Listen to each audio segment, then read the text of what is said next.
저는 열혈분식 사장입니다. 돈을 벌기 위해 푸드트럭에서 혼자 열심히 일했습니다.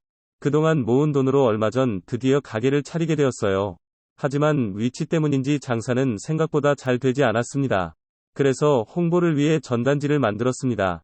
제가 자리를 비울 수 없기 때문에 홍보 직원을 채용하기로 했습니다. 구인 공고를 올린 지 얼마 되지 않아 홍보 직원을 채용할 수 있었죠. 홍보 직원은 영업을 시작하면 거리에서 전단지를 돌리는 일을 합니다. 전단지 덕분에 이전보다 손님이 많이 와서 매출이 늘어나고 있습니다. 분식점 이야기를 하는 이유는 오늘의 주제인 스레드를 설명드리기 위해서입니다. 분식점은 완성된 프로그램을 비유한 것입니다.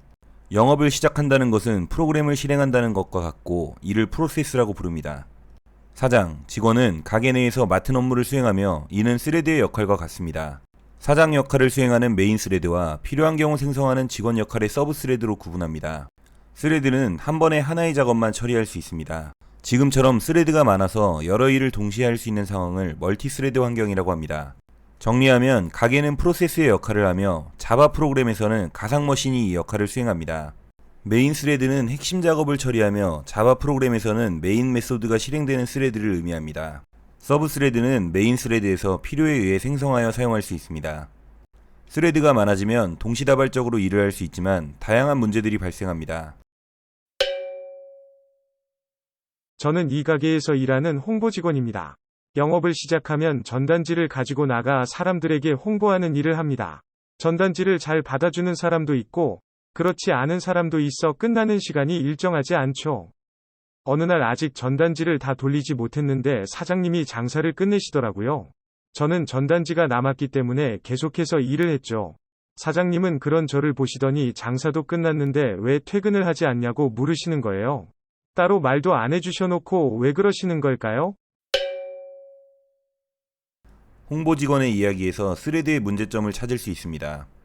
사장님이 퇴근하기 전에 홍보 직원이 전단지를 다 돌리고 퇴근하는 것은 문제가 되지 않습니다. 하지만 사장님이 퇴근하면 가게 영업이 종료된 것이므로 홍보를 해도 의미가 없습니다. 따라서 사장님은 자신이 퇴근하면 전단지가 남았더라도 퇴근하도록 홍보 직원에게 지시를 내려야 합니다. 그래야 홍보 직원이 가게 영업시간에만 일을 할 수 있습니다. 이와 같은 상황을 서브 스레드가 메인 스레드에게 종속되었다고 표현합니다. 종속된 서브 스레드는 데몬 스레드라고 부릅니다. 스레드는 생성 이후 제어가 어려우므로 데몬 스레드를 활용하면 종료 시점을 효율적으로 제어할 수 있습니다. 반대로 특정 스레드의 작업을 기다릴 수도 있는데 이를 스레드 조인이라고 합니다. 전 서빙 담당 직원이에요. 이 가게는 탈의실에 문이 없어서 옷 갈아입을 때 불편해요. 지난번에 옷을 갈아입는데 갑자기 누가 커튼을 열려고 해서 깜짝 놀랐어요. 사장님한테 이야기해서 잠기는 문을 닫아달라고 해야겠어요. 서빙 직원의 이야기를 통해 스레드 이용 시 주의사항에 대해서 알 수 있습니다. 앞에서 가게는 프로세스에 해당한다고 했고 가게에서 일하는 사장과 직원들은 스레드에 해당한다고 배웠습니다. 이때 스레드가 공동으로 이용하는 것들이 존재할 수 있는데 이를 공유자원이라고 합니다.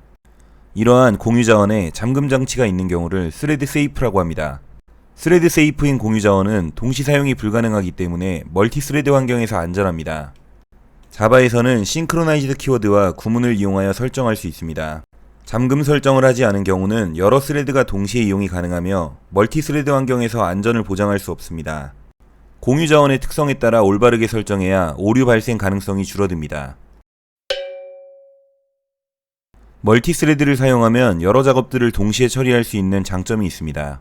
마치 사장님이 혼자 일하다가 직원을 고용한 경우처럼 말이죠. 하지만 그만큼 종료 시점이나 공유 자원 등에 대한 철저한 관리가 필요합니다. 자바를 포함한 현대 프로그래밍 언어들은 스레드를 효율적으로 제어할 수 있는 API를 제공합니다. 실제 코드 사용은 다른 영상에서 다루도록 하겠습니다. 시청해주셔서 감사합니다.